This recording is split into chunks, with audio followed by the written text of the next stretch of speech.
그 노동부 장관 오셨어요?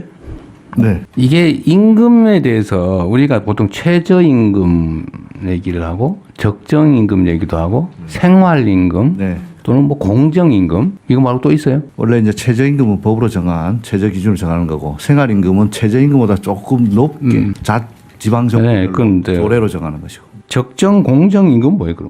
적정임금이라는 것은 뭐 법률적 개념이라기보다는 우리가 공사를 할 때 적정한 공기를 주고 거기에 걸맞는 적정임금을 보장해 주자 이런. 네, 사회 경제적인 거군요. 네, 그렇습니다. 공정임금도 마찬가지? 공정임금도 마찬가지입니다. 네, 법률적 용어는 최저임금하고 생활임금. 최저임금은 이 이하로 주면 절대 안 된다. 네, 최저지요, 최저. 최저. 그런데 내가 궁금한 게 전에도 한번 국무회의에서 얘기했던 것 같은데 왜 정부는 정부 공공기관 뭐 지방정부 할 것 없이 뭐 사람을 쓰면 꼭 최저임금만 줘요? 왜 최저임금만 주는 거예요?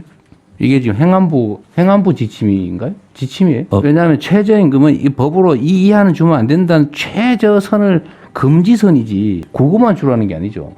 적정한 임금을 줘야 될 거 아닙니까? 맞습니다. 그리고 특히 나는 기업들은 돈 벌기 위해서 법이 허용하는 또 사회적으로 용인되는 범위에서 최저로 주고 이익을 최대화하고 뭐 그건 심정적으로 이해하는데 정부는 돈을 잘 쓰는 게 의무인 조직이잖아요. 저축하는 게 정부가 하는 일이 아니잖아요. 잘 쓰는 거, 효율적으로 쓰는 거. 근데 그 왜 사람들을 쓰면 그 노동에 상당한 적정한 임금을 줘야지 법이 허용하는 최저를 주냐고요. 그래서 공공기관 같은 데는 표준 노인 단가라는 게 있습니다. 최저임금보다 조금 높게 말하자면 지방정부에서는 생활임금처럼.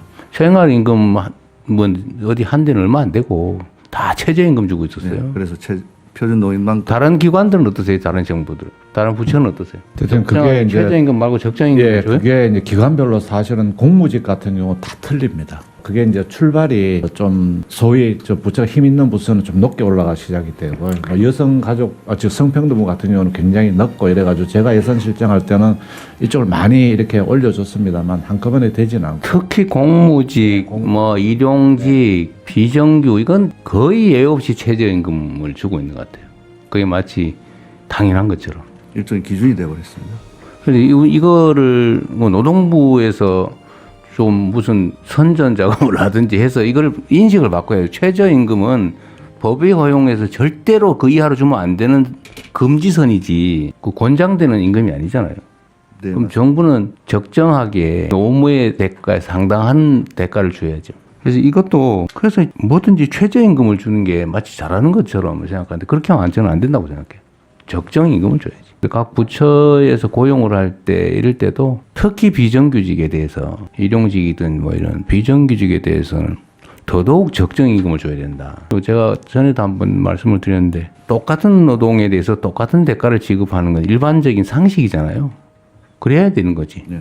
물론 현실적으로 못 그런 경우가 있지만 그러나 정부는 선도적 역할을 해야 될 거 아닙니까? 그러면 기본적으로는 동일한 노동에 대해서 동일한 임금 동일한 적정 임금이 주어지게 해야 되는데 정부 역시도 똑같은 일을 시키는데 그 정규직 그러니까 안정된 고용 안정성이 있는 쪽이 임금이 더 많아요. 그런데 잠깐 쓰는 똑같은 일을 하는 사람의 임금이 더 적어요. 그 최저임금 주고 그런단 말이에요.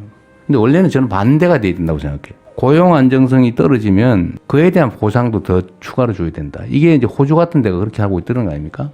대체적으로 합리적인 사회는 똑같은 일을 하되 비정규직은 더 많이 주는 거예요. 근데 우리는 똑같은 일을 하는데 비정규직은 더 적게 줘요. 한 50~60%밖에 안 준다는 거 아닙니까? 사회 평균적으로. 저는 이게 우리 사회의 발전 가능성 가로막는다고 생각하거든요. 그럼 정부부터 먼저 좀 이렇게 모범이 돼야 된다. 특히 노동부가 한번 조사 한번 해보세요.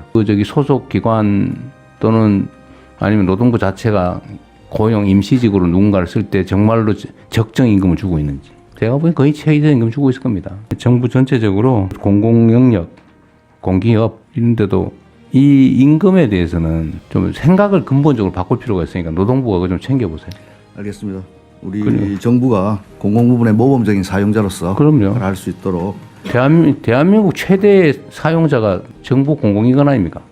그렇게 하겠습니다. 그리고 또 한 가지는 제가 경기도 이때 한번 그 실제로 시행을 하다가 나왔는데 퇴직금은 1년이 지나야 주는 거잖아요. 1년 이상 근무하는 자에 한해서. 근데 왜 11개월, 15일 된 사람은 왜 안 주는 거예요? 그래서 이제 그 제도를 이제 악용하는 경우. 그러니까 그래가지고 맨날 정부가 그러고 있어요. 정부도 사실은 2년 지나면은 정규직 된다고 1년 11개월 만에 다 해고하죠. 계약도 아예 1년 11개월만 하죠. 또 퇴직금 안 주겠다고 11개월씩 계약하고 있어 지금 전부 다. 그리고 한 달 쉬었다 다시 채용하죠. 정부가. 나는 민간이 그러는 거 이해해요. 돈 벌어야 되니까. 정부가 그러면 됩니까? 그건 말이 안 되잖아. 정부가 부도덕해요. 이러면 안 된다. 일단 그렇게 하면 안 되고 그냥 정상적으로 계속 일할 자리는 정상적으로 일하게 정규직으로 뽑아요. 상시 지속 업무에 대해서는 그럼 상시지적으로 쏘면 당연히 아니 그게 정부가 먼저 해야지. 노동부는 잘하고 있는지 한번 챙겨보세요. 노동부부터 잘 챙기겠습니다. 다른 부처가 그렇게 하고 있는지 챙겨보세요. 다른 부처에 대해서 시정 명령하세요.